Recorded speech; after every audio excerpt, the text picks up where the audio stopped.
domirnya, nuraninya kemana gitu.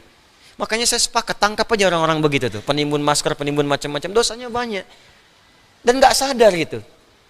Tapi sisi yang lain, banyak orang ketakutan. Kelihatan ada yang takut mati, nggak siap-siap, dia kemana aja selama ini. Ada yang khawatir, ada yang borong makanan sampai sana sini, ketakutan. Anda apa yang ditakutkan? Anda meninggal juga tanpa virus pun Anda meninggal. Ustaz minta pandangan, saya dilarang kakak ipar saya datang ke kajian Ustaz Adi Hidayat. Katanya ustadznya ajarannya radikal. Terus kakak iparnya bilang, saya kenal Ustaz ini sejak di Kairo. Saya tahu dia. Padahal saya pun nggak pernah belajar di Kairo.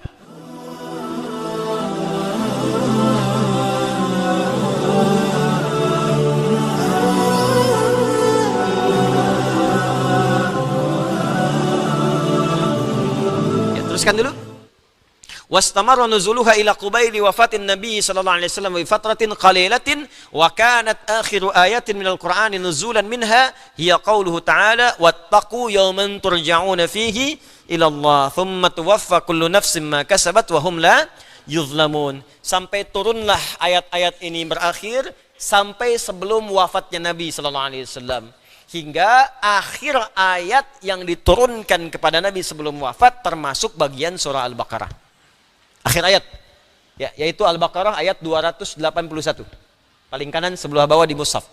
Wattaqu yawman turja'una fihi ila Allah, thumma tuwaffa kullu nafsin ma kasabat wa hum la yuzlamun. Ini ayat terakhir yang turun kepada Nabi. Kebanyakan orang kan taunya ayat pertama kan? Apa ayat pertama yang turun pada Nabi? Iqra bismi rabbikal ladzi khalaq. Surah Al-Alaq ayat yang pertama, surah 96 ayat 1. Apa surah terakhir yang turun pada Nabi? Surah Al-Baqarah ayat 281. Wattaqu yawman turja'una fihi ila Allah. Ya, bertakwalah kepada Allah, kamu akan wafat. Cepat cari bekal sebelum pulang. Itu ayat turun pada Nabi. Nabi itu orang paling takwa semuka bumi. Jaminan surga. Sebelum wafat turun surah surga sempurna, inna a'tainakal kautsar. Nabi kita mulia, disanjung oleh Allah. Wa innaka la'ala khuluqin azim. Disebutkan pada nabi-nabi sebelumnya, semua mulia, tapi tetap sebelum wafat diminta oleh Allah, sampaikan pada umatmu, juga pada dirimu, takwalah pada Allah, tingkatkan takwa, kamu akan wafat. Nabi yang paling takwa masih disuruh takwa.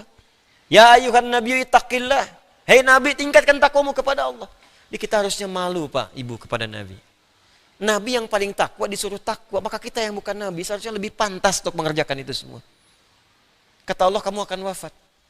Wattaqu yawman turja'una fihi ila Allah. Kamu mesti siap-siap, saat kamu satu masa akan pulang. Tidak harus dengan datangnya corona, dengan apapun mungkin kita wafat. Bahkan mungkin tanpa sakit kita pulang. Sebagian mesti sadar mungkin corona itu hadir di sekitaran kita untuk mengingatkan pula. Coba lihat, diberikan wabah seperti itu. Banyak orang kehilangan pegangan, mulai ketakutan, mulai mencari Tuhan. Selama ini kemana aja? Dan kadang-kadang keterlaluan, masker diborong-borong. Dalam situasi sulit masih berbuat maksiat, keterlaluan orang, dosanya banyak itu. Orang kesulitan harga dinaikin. Masker 25.000 jadi 300.000. Orang kebanjiran pisang di 100.000 satu. Ini susah ini, kemana domirnya? Nuraninya kemana gitu. Makanya saya sepakat, tangkap aja orang-orang begitu tuh. Penimbun masker, penimbun macam-macam, dosanya banyak. Dan nggak sadar gitu. Tapi sisi yang lain, banyak orang ketakutan. Kelihatan ada yang takut mati, nggak siap-siap, dia kemana aja selama ini. Ada yang khawatir, ada yang borong makanan sampai sana sini, ketakutan. Anda apa yang ditakutkan? Anda meninggal juga tanpa virus pun Anda meninggal. Tuh, calon wafat tuh. Tuh. Itu. Nggak bisa pilih. Jangan tunggu virus untuk kita tobat kepada Allah. Setiap hari tobat. Tobat setiap hari. Nabi aja kan istighfar tiap hari. Pagi, malam, sebelum tidur istighfar dulu. Tapi enak kok Pak, saya coba tuh. Saya biasakan tuh salawat pada Nabi.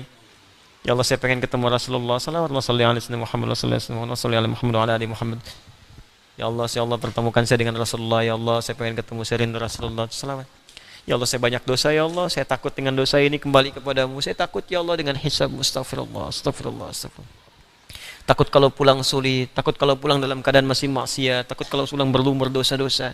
Malu kalau pulang menghadap Allah semua dibuka, kelihatannya baik ternyata banyak buruknya. Malu kalau sekarang masih ditutupi.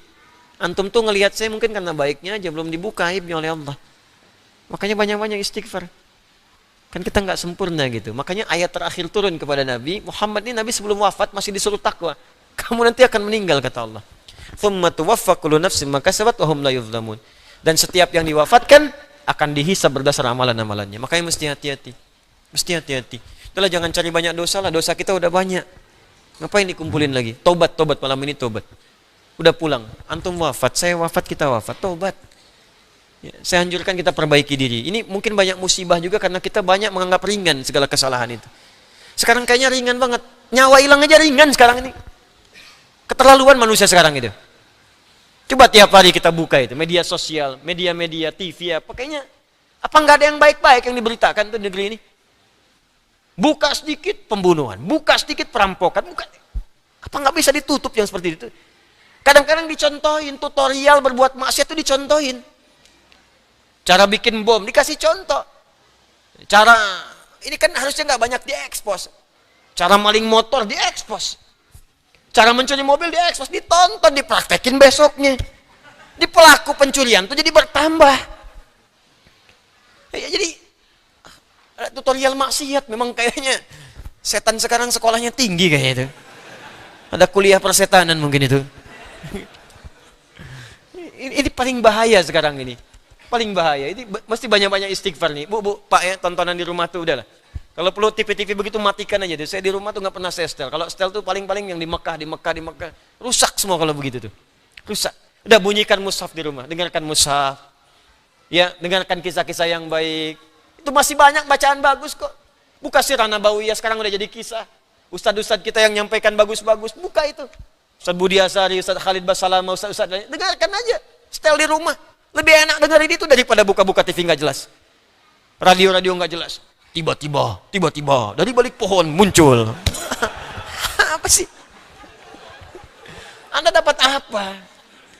Akhirnya dimainin setan, mau tahajud baru bangun tiba-tiba. Ngapain?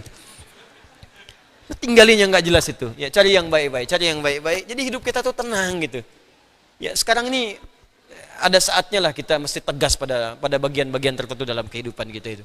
Ya, balik ke sini. Anda nggak akan dizalimi, kata Allah. Ya, kata Allah, "Tsumma tuwaffa kullu nafsin ma kasabat wa hum la yuzlamun." Setelah wafat, maka amal kita yang kita perbuat, yang kita bawa, nggak akan dizalimi. Kalau memang maksiat. Makanya tobat dari sekarang. Kalau emang baik, ya baik. Ayo. Ini Rajab bulannya Allah, Syahrullah. Banyak istighfar bulan ini. Ya, banyak istighfar bulan-bulan ini. Dan banyak memaafkan. Saya pun insya Allah akan membuka diri. Saya minta maaf kepada setiap kalangan yang dalam setiap kesempatan pasti saya banyak salahnya, saya minta maaf. Ya, kalau ada yang perlu diselesaikan silahkan datang. Jangan bicara di belakang. Kalau di belakang tuh saya nggak tahu. Datang pada saya. Udah pasti saya nggak tahu kalau di belakang itu. Ya, jadi kalau Anda punya persoalan dengan saya atau dengan siapapun, jangan di belakang, nggak akan nyampe, Joni. Datang bicara, selesai. Daripada Anda bingung sendiri, nyampein sana, nyampein sini, Anda pusing sendiri. Akhirnya Anda kumpulin maksiat, gak selesai-selesai dosanya. Dan Anda ajak orang lain berjamaah dosa. Mendingan datang. Saya kemarin buka Instagram. Ada curhat seorang suami istri. Minta solusi. Ustadz, saya baca itu, kadang saya baca beberapa kesempatan. Ustadz minta pandangan. Saya dilarang kakak ipar saya datang ke kajian Ustadz Adi Hidayat. Katanya ustadznya ajarannya radikal. Terus kakak iparnya bilang, saya kenal Ustadz ini sejak di Kairo. Saya tahu dia. Padahal saya pun gak pernah belajar di Kairo. Kan? Saya tuh kuliahnya di Libya, Joni. Saya gak pernah kuliah di Kairo. Yang pernah saya lakukan, talaqi tafsir pada Syekh Tantawi Jauhari. Sampai dihadiahi kitab ini. Ini kitab dari guru saya yang mulia. Saya belajar langsung dari beliau, Syekh Muhammad Tantawi itu. Saya belajar dari beliau, saya ikuti sampai ke Iskandaria. Yang tahu saya di situ cuma 3 orang. Ya, tiga-tiganya sahabat saya, Sandi Rizki, ya, kemudian Biogen Akbar, Ikhwan Nugraha, itu teman-teman saya semua. Tambah 1 Syekh Hafid orang Afghanistan yang pakar hadis, sampai saya dihadiahi bagan hadis, beliau yang merangkum kurikulum di sana. Ya, Anda bayangin saya aja diundang ke Al-Azhar, ketemu Syekh Al-Azhar, teman-teman saya Syekh Al-Azhar, teman-temannya udah kumpul di sini. Saya sahabatan sama alumni Al-Azhar. Orang Al-Azhar ngundang saya, ngundang ceramah di sana, saya Al-Azhar juga mau ketemu. Orang sana nyebut saya moderat, orang sini nyebut radikal. Dia belum minum susu itu. Dia salah info, makanya datang daripada di belakang dapat info nggak jelas. Gitu. Jadi biasakan diskusi, klarifikasi, tanyakan. Jadi kalau kumpul-kumpul begitu capek nantinya. Ya, yang saya akan angkat tangan cuma 2 golongan. Saya serahkan hisabnya kepada Allah. Satu yang menyebut saya pelaku bid'ah. Itu saya serahkan hisabnya kepada Allah kalau dia tidak bertobat. Karena itu berat di hadapan Allah. Karena pelaku bid'ah tidak akan berjumpa dengan Rasulullah SAW. Saya mimpi sudah ketemu. Dan banyak dimimpikan orang bertemu dengan Rasulullah. Lalu Anda menyebut saya pelaku bid'ah, maka bagaimana cara saya bertemu dengan Rasulullah SAW? Tapi saya masih menahan. Kalau Anda masih bertobat, selesai urusan saya. Tapi kalau tidak, saya serahkan hukumnya sama Allah. Saya nggak mau bilang apa-apa. Itu saja. Yang kedua, orang yang menghambat orang yang ingin memperbaiki diri belajar dengan saya. Karena kata-kata atau kalimat-kalimat atau informasi yang tidak pantas, saya serahkan hisabnya kepada Allah. Ya, yang lainnya semua saya maafkan. Yang dua, saya nggak bisa berkata apa-apa sebelum dia bertobat dan menyelesaikan urusannya sendiri. Karena berat bagi saya. Kalaupun memaafkan, tapi kalau menghambat orang ini disebut pelaku zalim. Al-Baqarah 114. Wa man azlamu mimman mana'a masajidallahi ayyudhkara fiha ismuhu wa sa'a fi kharabiha. Siapa orang paling zalim, disebut oleh Allah paling zalim di muka bumi, yang menghambat orang lain untuk mendapatkan zikir di masjid. Di antara zikir itu belajar, sholat, belajar, taklim itu zikir. Ada orang menghambat orang lain, kamu jangan taklim, kamu jangan belajar, dia begini, sementara dia nggak tahu hakikat yang sebenarnya. Allah menyebut makhluk itu paling zalim. Lantas bagaimana saya mesti bersikap? Saya nggak tahu. Makanya jangan, Allahu Akbar, jangan cari masalah yang seharusnya tidak dilakukan. Ya, yang lain saya maafkan. Nah, kalau ada apa-apa cerita, ada utang, ada apa, kalau saya bisa saya bebaskan. Kalau saya bisa bantu, saya bantu. Ya hidup saya terbatas, kok besok meninggal juga. Mungkin antum duluan, saya belakangan bisa terjadi. Ya, atau terserah lah, gitu. Atau terserah.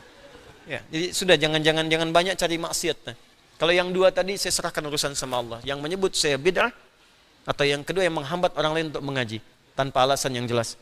Sehingga orang itu tidak mendapatkan kebenaran. Bahkan ada yang berbahaya sehingga membuat orang itu benci dengan saya padahal nggak kenal saya.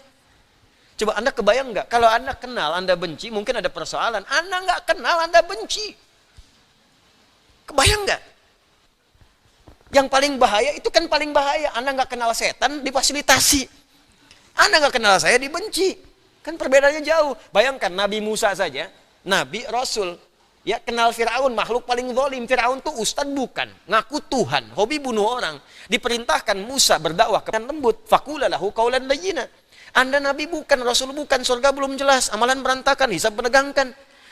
Ya berdakwah kepada saya yang bukan Fir'aun. Saya nggak pernah bunuh orang sampai sekarang. Mabuk nggak pernah, apalagi ngaku Tuhan.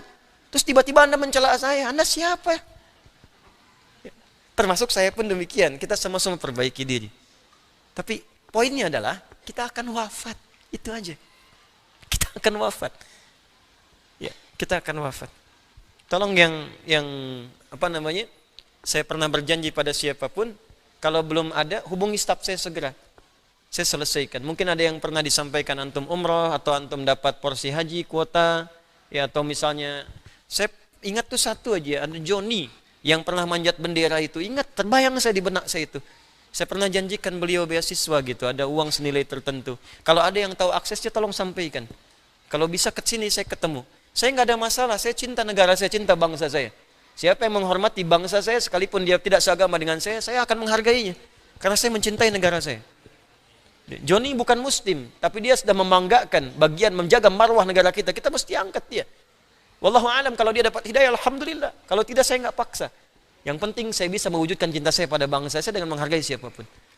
Ya, bodoh kalau menyebut saya anti Pancasila, itu orang bodoh. Atau menyebut saya misalnya anti NKRI, itu orang kurang sehat. Ya, kurang sehat.